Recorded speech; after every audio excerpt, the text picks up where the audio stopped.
ایک تو میں نے بات بھول جاتی ہے جو آپ نے مشورہ دیا تھا نا ایک آیت کا،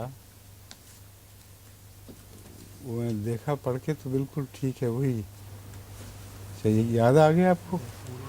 ہیں؟ نہیں نہیں، دوسرا حصہ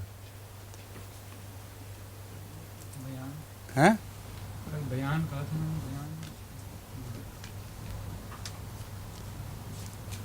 ایک لفظ کا 2-3 لفظوں سے جو ترجمہ تھا، اس نے آپ نے مشورہ دیا تھا کہ باقی اڑا دیں، صرف ایک ہی رہنے دیں. تو میں نے کہا میں دیکھ کے بتاؤں گا. میں نے دیکھا تو وہ ایک ہی رکھنا زیادہ بہتر لگتا ہے. بھول گئے؟ 2-4 دن جو درس ہوئے پیچھے، ان میں سے مجھے دکھانا، مجھے یاد آ جائے گا پھر. اچھا، یہ کل والا مسئلہ آپ شروع کرتے ہیں. اعوذ باللہ من الشیطان الرجیم، بسم اللہ الرحمن الرحیم. انا ارسلنا علیہم صیحۃ واحدۃ فکانوا کحشیم المحتظر. لقد یسرنا القرآن للذکر فہل من مدکر. کذبت قوم لوط بالنذر. انا ارسلنا علیہم حاصبا الا علی لوط نجیناہم بسحر نعمۃ من عندنا کذالک نجزی من شکر. وَلَقَدْ أَنذَرَهُم بَطْشَتُنَا فَتَمَارَوْا بِالنُّذُرِ.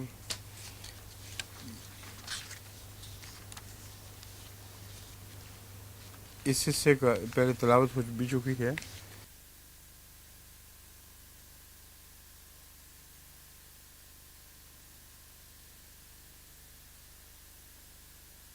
جو اختلاف دراصل نہیں ہے، اور میں نے کہا تھا کہ حضرت صالح کی قوم پر ایک ہی آواز کا عذاب نہیں آیا، بلکہ دوسری آیات سے ثابت ہے کہ لمبا عرصہ چلنے والا ایک عذاب تھا.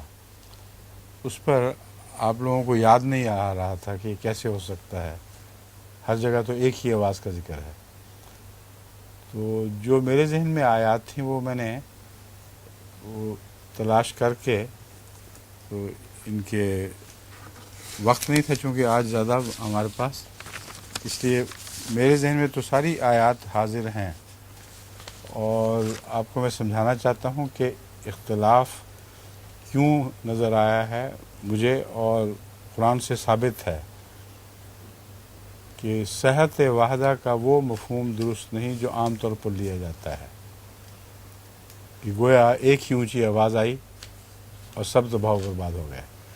صیحۃ واحدہ کے سلسلے میں جو بنیادی آیت ہے جو اس کی تفصیل بیان کر رہی ہے وہ یہ ہے. آیات ہیں سورہ صاد 13-16. کذبت قبلہم قوم نوح وعاد وفرعون ذو الاوتاد. ان سے پہلے قوم نوح نے اور عاد نے اور میخوں والے فرعون نے بھی انکار کیا تھا. وثمود، اور سمود نے بھی. وہ قوم لوط، اور لوط کی قوم نے. واصحاب الایکہ، اور اصحاب ایکہ نے. اولئک الاحزاب، یہ ہیں وہ گروہ.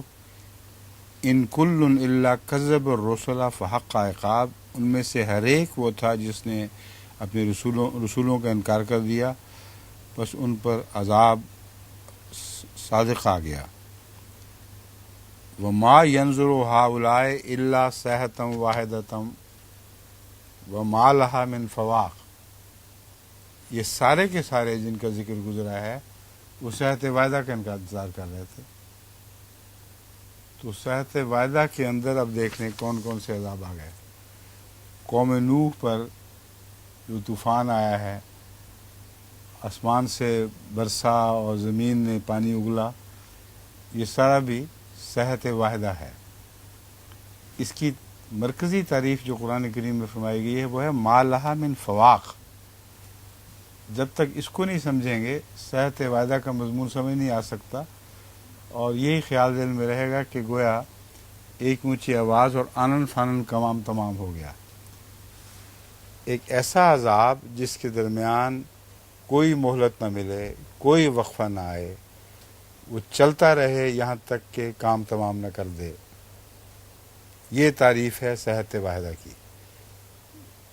اس لیے وہ جو حضرت صالح کی قوم کے متعلق میں نے کہا تھا کہ لمبے عذاب کا بھی ذکر ہے، وہ یہ میری مراد تھی کہ یہ خیال کہ حضرت صالح کی قوم کو اچانک اسی طرح پکڑ لیا گیا ایک آواز کے ساتھ، یہ درست نہیں ہے. اب یہ دیکھیں کون کون ہیں اس میں. قوم نوح یہ سب تو آ گئے نا.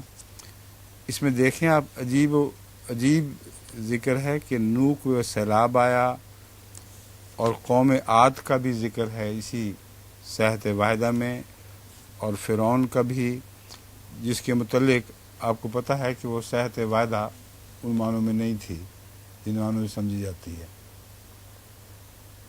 وہ لمبے عرصے تک چلی ہے. قوم نوح پر قوم فرعون پر جو عذاب سلسلہ چلا ہے، جس کو صحت واحدہ کہا جا رہا ہے، وہ تو کئی سال چلا ہے، لیکن ان کو مہلت نہیں دیتا تھا. ایک جاتا تھا تو دوسرا پکڑ لیتا تھا. تو فواق کا نہ ہونا یہ مرکزی نقطہ ہے جس سے مسئلے کی سمجھ آ سکتی ہے. اور اسی میں پھر وہ بھی تھے جو دھسا دیے گئے زمین میں، وہ بھی اسی صحت واحدہ کا حصہ، اسی کی تعریف میں آتے ہیں. لوط کی قوم پر بارش برسی ہے پتھروں کی.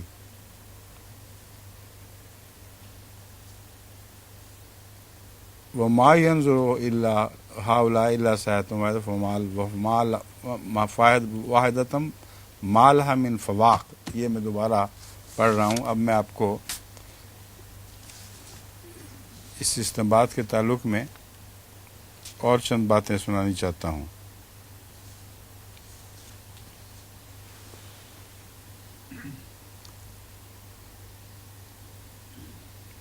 یہ سب نمبر 1 کا جو میں نوٹس لکھے ہوئے تھے وہ ذکر میں کر چکا ہوں.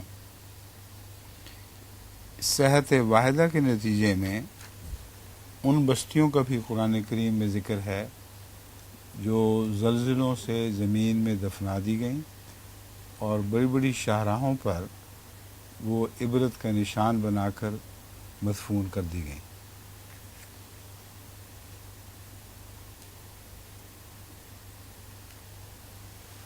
ایک آیت جو ہے یہ وہی ہے جو میں پڑھ چکا ہوں. دوسرا، مدین کی قوم کے عذاب کا ذکر سورہ الاعراف آیات 86 سے لے کر 93 تک ملتا ہے. اور یہ مدین کی قوم وہی ہے جو شعیب کی قوم بتائی گئی ہے. جیسا کہ فرمایا وَإِلَىٰ مَدْيَنَ أَخَاهُمْ شُعَيْبًا، یہاں سے یہ مضمون شروع ہو رہا ہے. اور جس میں عذاب کا ذکر ہے آخر پر وہ یہ ہے فَأَخَذَتْهُمُ الرَّجْفَةُ فَأَصْبَحُوا فِي دَارِهِمْ جَاثِمِينَ. ان کو زلزلے نے آ پکڑا، جس کے نتیجے میں وہ اپنے گھروں میں وہ گھٹنوں کے بل پڑے ہوئے رہ گئے.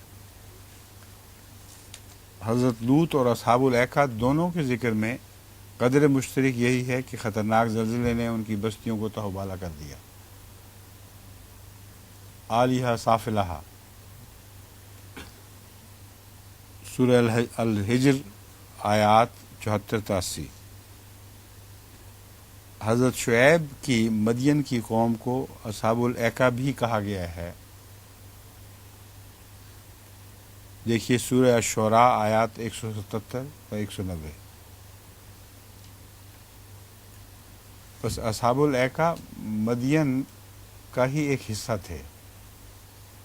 مدین ایک بہت وسیع قوم تھی جو عراق کے علاقے میں شمال سے جنوب تک اور بہت وسیع طول و عرض کے ساتھ پھیلی پڑی تھی. اور ان پر قرآن کریم سے پتہ چلتا ہے کہ ان میں کثرت سے ایسے نبی آئے ہیں جن کا قرآن کریم فرماتا ہے کہ ان کے نام نہیں لیے گئے، انہیں کوئی نہیں جانتا سوائے اللہ کے، اور ان انبیاء کے واقعات کے خلاصے ان مثالوں میں دے دیے گئے ہیں۔ اب انہی میں سے وہ تھے جن کا ذکر ملا ہے اصحاب الایکا، انہوں نے کسفم من السماء کا عذاب مانگا تھا کہ ایک آسمان سے ایک ٹکڑا ہم پر عذاب کی صورت میں اترے، یعنی ایک پتھر کا ٹکڑا یا کوئی بادل یا جو بھی صورت تھی، انہوں نے آسمان سے کسف مانگا تھا۔ لیکن جس عذاب کی تشریح کی گئی ہے وہ ہے انہو کان عذاب یوم عظیم، ان پر جو عذاب آیا وہ ایک ایسے دن کا عذاب تھا جو بہت دیر تک چلا ہے۔ یوم عظیم اس وجہ سے بھی ہوتا ہے کہ عذاب کا دن لمبا لگا کرتا ہے، مگر اس تسلسل میں، اس سیاق و سباق میں یوم عظیم بتا رہا ہے کہ ان کو صحت واحدہ ایسی نہیں ملی کہ اچانک تباہ ہو گئے، بلکہ بہت لمبے عرصے تک وہ عذاب میں مبتلا رہے ہیں۔ اب اسی تعلق میں عذاب ذلہ کا ذکر ہے۔ ہاں، ان کو ایک یوم ذلہ کے عذاب نے پکڑ لیا۔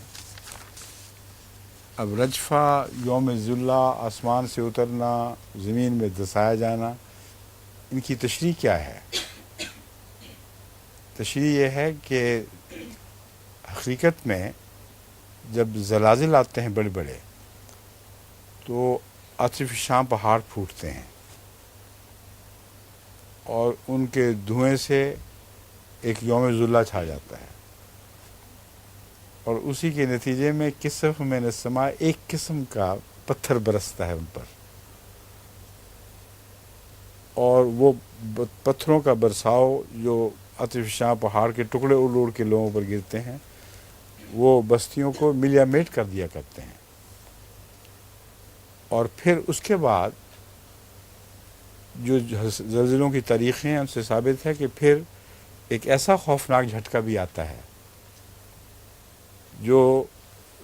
جس پہ صحت واحدہ مرکوز ہو جاتی ہے، گویا کہ مسلسل ایک وقفہ نہ دینے والا عذاب چل رہا تھا، پھر بالآخر وہ جھٹکا وہاں پہنچ جاتا ہے جو بستیوں کو تہہ بالا کر دیتا ہے۔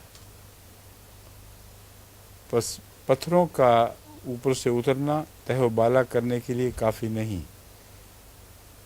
لیکن یہ جو سلسلہ شروع ہوا ہوتا ہے، جتنی بھی آپ ڈاکیومنٹریز دیکھیں زلزلوں اور بستیوں کے دبنے کے متعلق، وہاں بلا استثناء آپ کو یہ بات نظر آئے گی کہ آتش فشاں پہاڑ پہلے پھٹتے ہیں، آگ اگلتے ہیں، اور پھر بالآخر ان کے پتھراؤ کے بعد وہ جھٹکا جو شاید پہلے سے چلا ہوا ہو، اس وقت وہاں پہنچتا ہے جب قوم کے لیے کسی قسم کا بھاگنے کا کوئی سوال ہی باقی نہیں رہتا، کہ وہ جس حالت میں بھی ہوں اس میں پکڑے جاتے ہیں۔ تو حضرت صالح کی قوم کے ساتھ بھی یہی واقعہ ہوا ہے۔ وہ جو میں کہہ رہا تھا بظاہر اختلاف ہے، وہ اختلاف نہیں ہے، صحت واحدہ کے اندر وہ سارا عذاب شامل ہے، اور اس کا تعلق حضرت صالح کی قوم کا ایک اور جگہ ذکر ملتا ہے جس کی تشریح میں لمبا مضمون بیان کرنا پڑے گا، وہ میں نے ذہن میں رکھا ہوا ہے۔ وہ آیت گزر چکی ہے پہلے، یہ آنے والی ہے، گزر چکی ہے، تو اب تو اس وقت نہیں ہے کہ اس کو چھیڑا جائے، یا اب دوبارہ واپس نہیں آنا اس پہ، تو پھر نکال ہی لیں اس کو۔ یہ سارے جو الجھن والے مسئلے ہیں وہ ایک ہی دفعہ طے ہو جانے چاہیے۔ اب جو بظاہر اختلاف ہیں ان میں ایک یہ مثال بھی ہے، جب تک یہ نہ آپ سمجھیں کہ مدین کی قوم بہت وسیع قوم تھی اور ان کا ایک دارالحکومت بھی تھا، اور حضرت صالح اسی قوم کے ایک حصہ اس سے کچھ دور ہٹ کر ایسی جگہ پر آئے ہیں جو اس کے علاوہ جن کی قوم پر عذاب اس کے علاوہ اور قسم کا آیا ہے جتنا مدین کے مرکز پر یعنی دارالحکومت پر آیا ہے. دونوں کا نقشہ ہی مختلف ہے بالکل. اور اس ضمن میں ابھی میں آپ کو پڑھ کے سناؤں گا. میں نے اس تمام تفاسیر، تمام غرائب القرآن وغیرہ کا مطالعہ کیا، وہ سارے یہاں آ کے خاموش ہو جاتے ہیں، اس چیز کو اٹھاتے ہی نہیں. اس لیے کہ ایمان ہے کہ قرآن میں تضاد نہیں ہو سکتا، مگر سمجھ نہیں آئی کہ اس کا حل کیا ہے. اس وجہ سے جو بھی تقوی شعار لوگ ہیں وہ خاموش رہے ہیں، لیکن اس وجہ سے کہ وضاحت نہیں سمجھ سکے، وضاحت کر نہیں سکے. تو چونکہ اب یہ آیت پہلے گزر چکی ہے، اس لیے مجھے اس مضمون کا خیال بعد میں آیا. میں اب آپ کے سامنے کھول دیتا ہوں اس کو.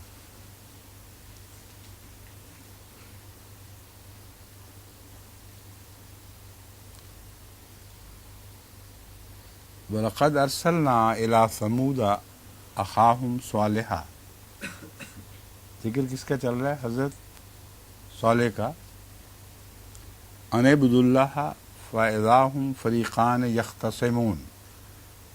تو اس کے نتیجے میں اچانک وہ دو گروہوں میں بٹ گئے اور وہ آپس میں جھگڑا کرنے لگے. قَالَ يَا قَوْمِ لِمَ تَسْتَعْجِلُونَ بِالسَّيِّئَةِ قَبْلَ الْحَسَنَةِ.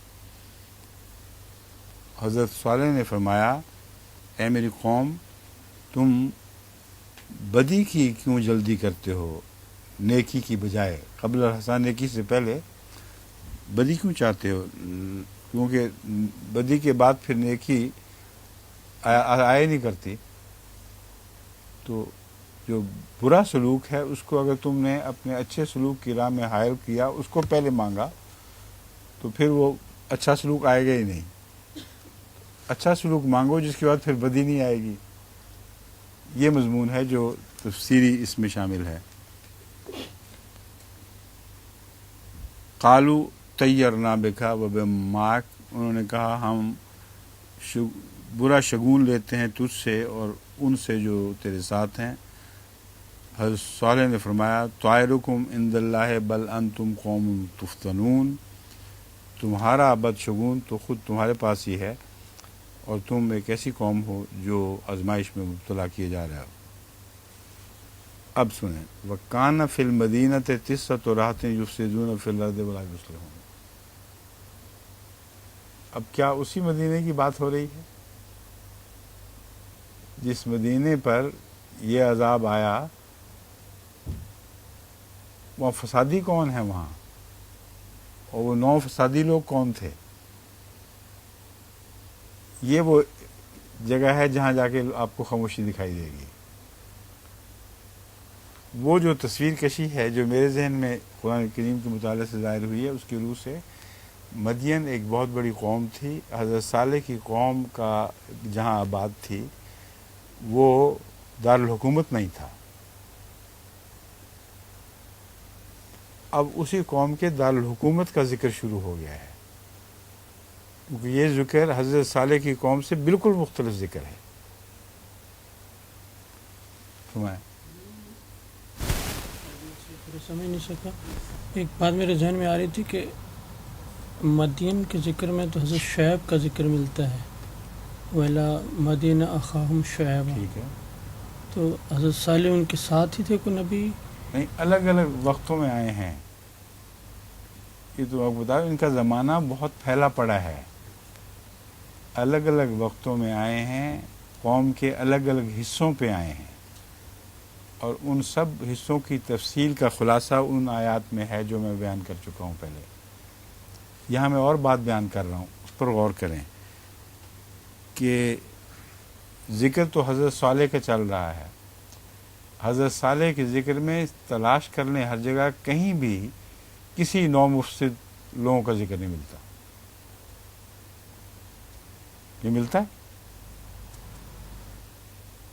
حضرت صالح کی قوم، انہوں نے اونٹنی کی کونچیں کاٹیں اور پھر ان کو عذاب نے لے لیا، اس کی جو بھی نوعیت تھی. لیکن ان کے اس شہر میں جہاں یہ واقعہ ہے اونٹنی والا، وہاں 9 آدمیوں کے ذکر کا کوئی سوال ہی کوئی نہیں. کسی 9 فتنہ پردازوں کا وہاں ذکر نہیں ہے. اب یہاں صالح کا مضمون بیان ہوتے ہوتے اچانک قوم مدین ہی کی ہے یا سمود ہے، مگر یہ فرمایا جا رہا ہے وَكَانَ فِي الْمَدِينَةِ تِسْعَةُ رَهْطٍ يُفْسِدُونَ فِي الْأَرْضِ وَلَا يُصْلِحُونَ. یہ واقعہ حضرت صالح کے ساتھ تعلق نہیں رکھتا. سمجھیں؟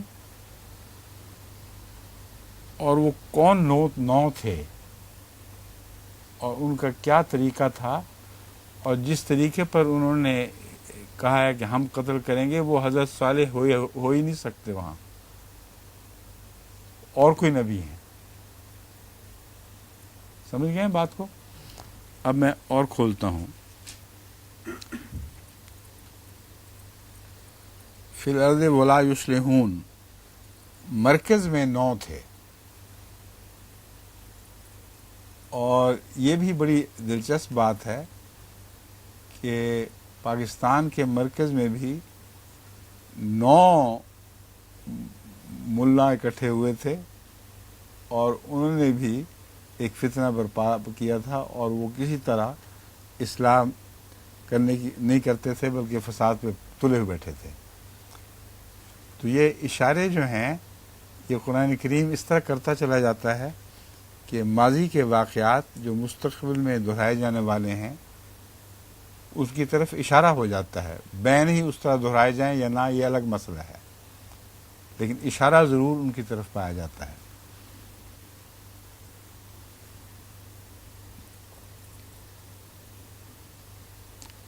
اب دیکھیں، میں ابھی آپ کے سامنے بات کھولتا ہوں. کان فی المدینۃ تسعۃ رہط، یہاں 9 افراد مراد ہیں، کیونکہ ڈکشنریاں رہط کا یہی ترجمہ دیتی ہیں، اور حضرت مسلم موعود نے بھی یہی دیا ہوا ہے کہ 9 افراد تھے. میرا استنباط یہ ہے کہ وہ 9 افراد قوم کے نمائندہ افراد تھے، کیونکہ قرآن کریم نے جو نتیجہ نکالا ہے اس میں ساری قوم کو ملوث کیا ہے.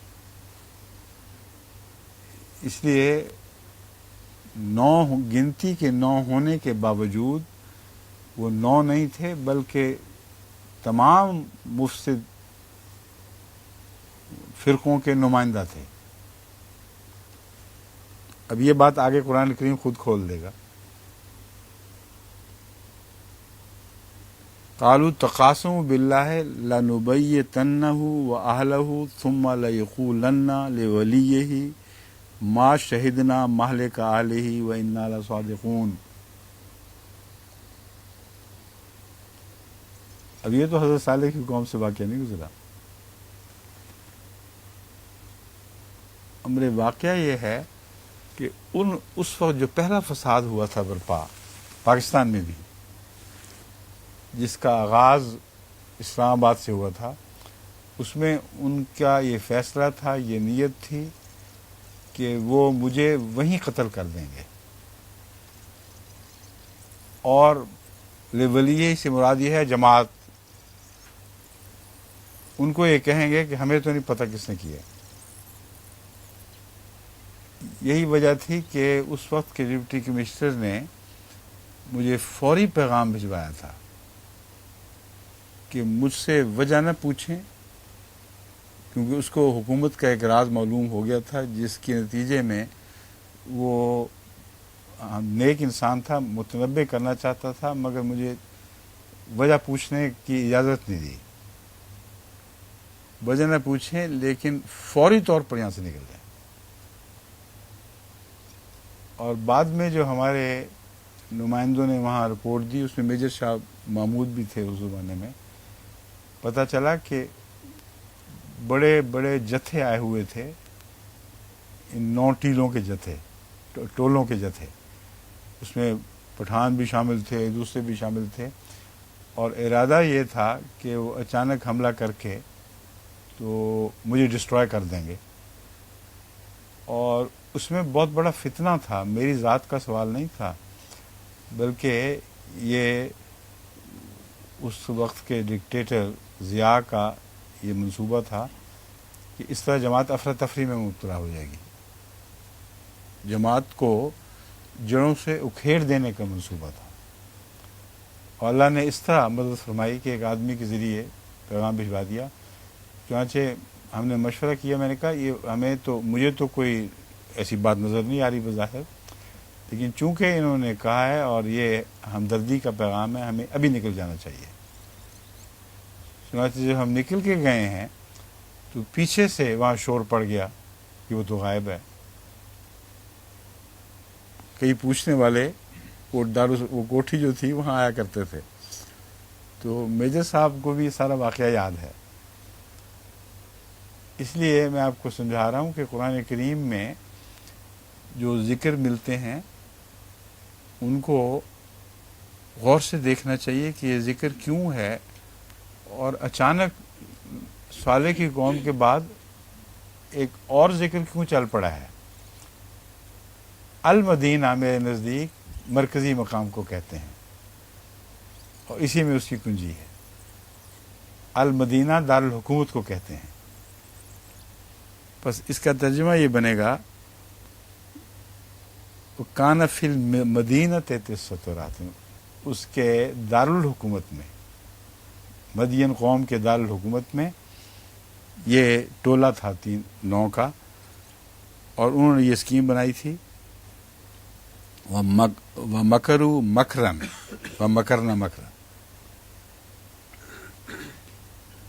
ایک ان کی تدبیر تھی، ایک اللہ کی تدبیر تھی، اور ان کی تدبیر کو خدا کی تدبیر نے الٹا کے رکھ دیا، کچھ پیش نہیں گئی. فانظر کیف کان عاقبۃ مکرہم، بس یہ بھی تو غور کر کہ ان کے مکر کا انجام کیا ہوا. انا دمرناہم وقومہم اجمعین، ہم نے ان کو، ان کی ساری قوم کو تباہ کر دیا. اب یہ میں کہہ رہا ہوں اگر وہ 9 شخص ہی تھے صرف فسادی، تو وہ تو شہر میں فساد کرتے تھے، جن اپنے ہی لوگوں پر ظلم کر رہے تھے نا، وہ تو پھر اسی شہر کے بسنے والوں پر اگر وہ ظلم کرتے ہیں، فساد کرتے ہیں، تو صرف شہر میں وہ لوٹ مار کر رہے ہیں، وہ ان کو ذمہ دار قرار دینا چاہیے تھا. ساری قوم کو کیوں برباد کیا؟ یہ استنباط ہے کہ وہ قوم کے نمائندہ تھے، بلکہ ساری قوم ان کے پیچھے تھی. احمدیت کی مخالفت میں یہ قطعی حقیقت ہے کہ ساری قوم ان ملوں کے پیچھے ہوتی ہے، اور معاملات میں بٹ کے الگ ہو جائیں، مگر اس فتنے اور شرارت میں پوری قوم پیچھے ہو جایا کرتی ہے. اب دمرنا کے تعلق میں جو میں پریشان ہوتا ہوں یا سمجھتا ہوں کہ اس کا ایک معنی یہ بھی کیا جا سکتا ہے کہ اس وقت جو ان کی حالت ہے وہ دمرنا والی ہے. اس قدر پھٹے پڑے ہیں آپس میں، اس قدر ظلم ہو رہے ہیں، بستی بستی، شہر شہر، قریہ قریہ. اخبار کسی دن کا اٹھا لیں، اس قدر طبیعت منغوز ہوتی ہے دیکھ کر. قتل و غارت، بے حیائی، بچوں کو اغوا، بچوں کو زبردستی لیبر میں ڈالنا، یہ ساری مسلمانی کی علامتیں ہیں. ان میں ایک بھی نہیں ہے جو ملا کے نزدیک خدا تعالیٰ کی عقوبت کے لائق ہے. کہ جو مرضی کرو، صرف نبوت کا انکار کر دو، بس سب خیر ہی خیر ہے. پھر اللہ تمہیں پوچھے گا بھی نہیں کہ تم کیا کرتے رہے ہو. یہ فساد ہے اصل میں. جس فساد کا ذکر ہے وہ یہ، انہوں نے فساد برپا کیا ہوا تھا ساری دھرتی پر. ہر خبیث بات کا حکم دیتے تھے، ہر اچھی بات سے روکتے تھے، اور سمجھتے تھے کہ ہم اصلاح کر رہے ہیں اور ہمیں پوچھا نہیں جائے گا.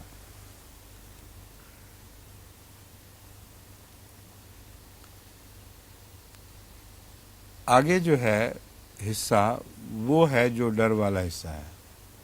یہاں تک تو مجھے تسلی ہو جاتی ہے کہ چلو جو ہونا تو ہو گیا.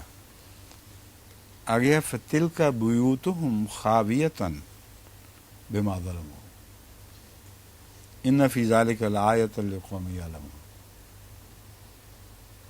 اب دیکھ لو ان کے گھر ہیں جو خاویتاً وہ خالی پڑے ہوئے نشان کے طور پر رہ گئے ہیں، گرے ہوئے اپنی حالت پر. خاویہ جو بستی مثلا زلزلے سے یا کسی چیز سے الٹ کے رہ جائے، اس میں کوئی بس نہ سکے پھر. تو دونوں مفہوم اس میں ہیں، خالی ہونے کے بھی اور گرے ہوئے ہونے کے بھی. فَتِلْكَ بُيُوتُهُمْ خَاوِيَةً بِمَا ظَلَمُوا إِنَّ فِي ذَلِكَ لَآيَةً لِقَوْمٍ يَعْلَمُونَ وَأَنْجَيْنَا الَّذِينَ آمَنُوا وَكَانُوا يَتَّقُونَ. اور ہم نے ان کو جو ایمان لائے اور تقوی اختیار کیا کرتے تھے ان کو ہم نے نجات بخشی. یہ دوسرا حصہ ہے، اس کے متعلق فکر ہے اور حالات بڑی تیزی سے اس طرف بڑھ رہے ہیں، کیونکہ اب ایران کی جنگ جو شروع ہو رہی ہے اس کو روکنے کی انہوں نے ہر ممکن کوشش کی ہے مگر رک نہیں رہی. اور ایران آج کل تجزیہ کر رہا ہے عراق کے ساتھ جو ان کی جنگ ہوئی تھی، اس نتیجے میں ان کو کیا دینا پڑا، کیا کھویا اور کیا حاصل کیا، وہ موازنہ کر رہا ہے اسی سے. لیکن اس میں بھی اس وقت امریکہ کی پوری تائید عراق کو حاصل تھی، اور ایرانی قوم میں یہ بہادری ہے دے ڈیڈ اٹ. جب وہ فیصلہ کر لیں کہ ہمارا انتقام کا حق ہے تو پھر وہ عواقب سے بے پرواہ ہو جاتے ہیں. تو اب بھی اگرچہ یہ کہا جا رہا ہے کہ وہ عراق کے عواقب دیکھ رہے ہیں، مگر میرے خیال میں یہ صرف ٹالنے کا ایک بہانہ ہے. وہ دیر کر رہے ہیں کچھ تاکہ اتنی دیر میں اپنے تنصیبات کو مستحکم کر لیں. اس کے مقابلے پر امریکہ بھی ان کو پوری مدد دے رہا ہے اور میزائلز وغیرہ کے ساتھ انہوں نے بارڈر کو مزین کر دیا ہے. اس طرف بھی تیزی آ رہی ہے، کابل کی طرف بھی گولہ باری کے لحاظ سے. سوال یہ ہے کہ اگر یہ جنگ چھڑ گئی تو کیا ہندوستان اس سے استفادہ نہیں کرے گا؟ یہ ہے سوال. لاتا ہینا مناس کا جو نقشہ ہے وہ یہ بنتا ہے،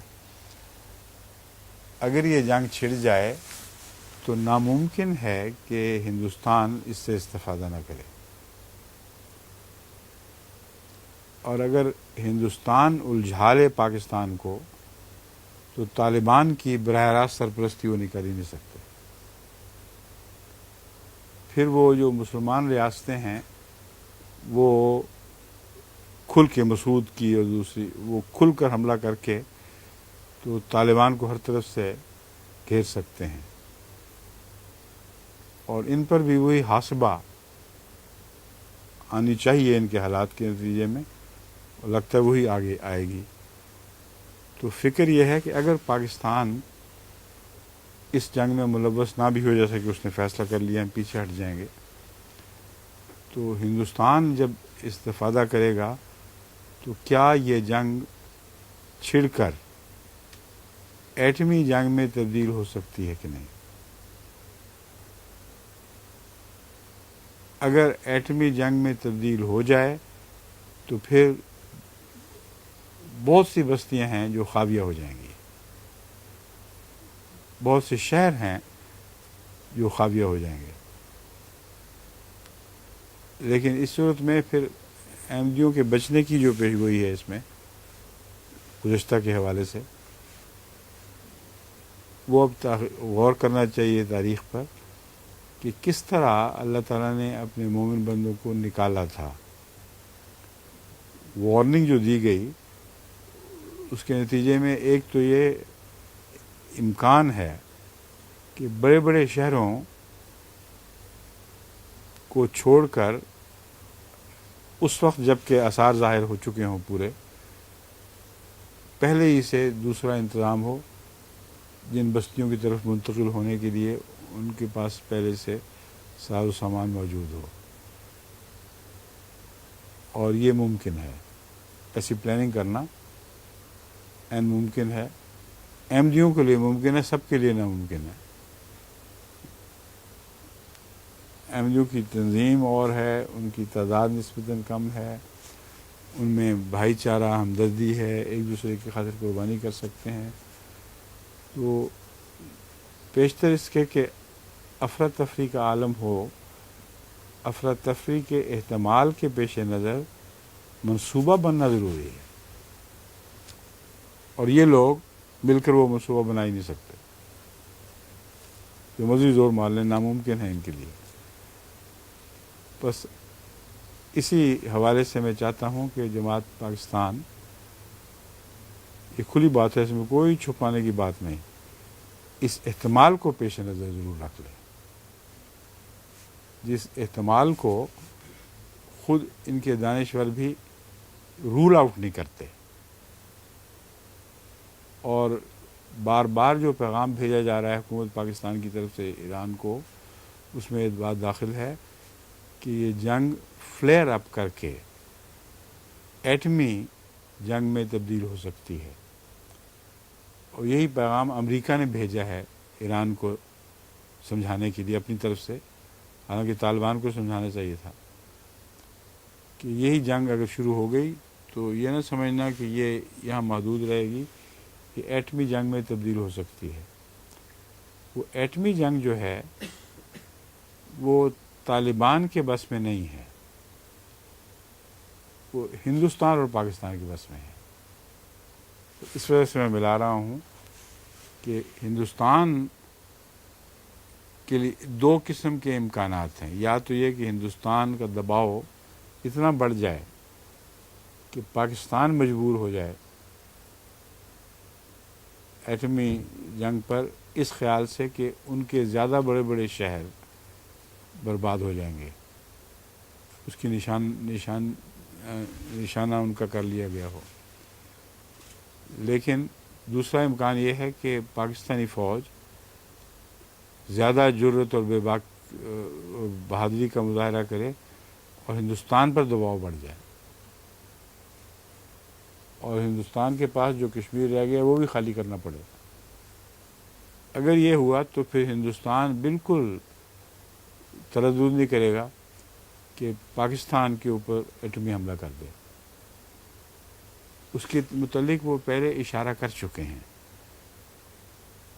انہوں نے کہا کہ ہندوستان تو بہت گہرا ہے، ہندوستان میں اتنے بڑے شہر ہیں، اتنی دور دور تک پھیلے ہوئے اندر گھسے ہوئے ہیں کہ تمہارا بس ہی نہیں چل سکتا کہ سب کو تباہ کرو، لیکن ہمیں تو گنتی کے چند شہر تباہ کرنے ہوں گے، کراچی، لاہور اور اسلام آباد، یا جو بھی وہ چن لیں جو ذہن میں ہے ان کے، کہتے ہیں ہم آسانی سے یہ کر سکتے ہیں، اس لیے یہ نہ سمجھنا کہ تمہارا پلڑا بھاری ہے باوجود اس کے کہ تم ایٹامک طاقت میں ہمارے برابر ہو چکے ہو، جس کو کہتے ہیں اسٹریٹجیکلی، فنون حربیہ کے اعتبار سے اگر سارے عوامل کو دیکھیں تو پھر پلڑا پاکستان کا بھاری دکھائی دیتا نہیں، اور ہندوستان کی یہ دھمکی کھول کر اس بات کی تائید کر رہی ہے۔ تو ان کے اوپر یہ مضمون چل رہا ہے، اس لیے میں ڈر رہا ہوں۔ یہ مضمون پورا کھل گیا ہے، ایسا واقعہ ہو چکا ہے، ان لوگوں کا یہ حال تھا، اب ان کے گھر خاویہ پڑے ہوئے ہیں۔ یہ دعا کرنی چاہیے کہ اللہ تعالیٰ اس سے پہلے قوم کو ہدایت دے دے، اور اکثریت اگر ہدایت پا جائے تو اللہ تعالیٰ کے فضل سے پھر ان فسادیوں کی بد کرداریوں کا کوئی اثر نہیں پڑے گا۔ یہ خاص طور پر آج کل میں اپنی دعا میں اس کو شامل کر رہا ہوں بڑی شدت کے ساتھ، کیونکہ مزقہم کل ممزقین کی دعا کے نتیجے میں جو قرآن نے ہمیں سکھائی ہوئی ہے، ان کے دشمن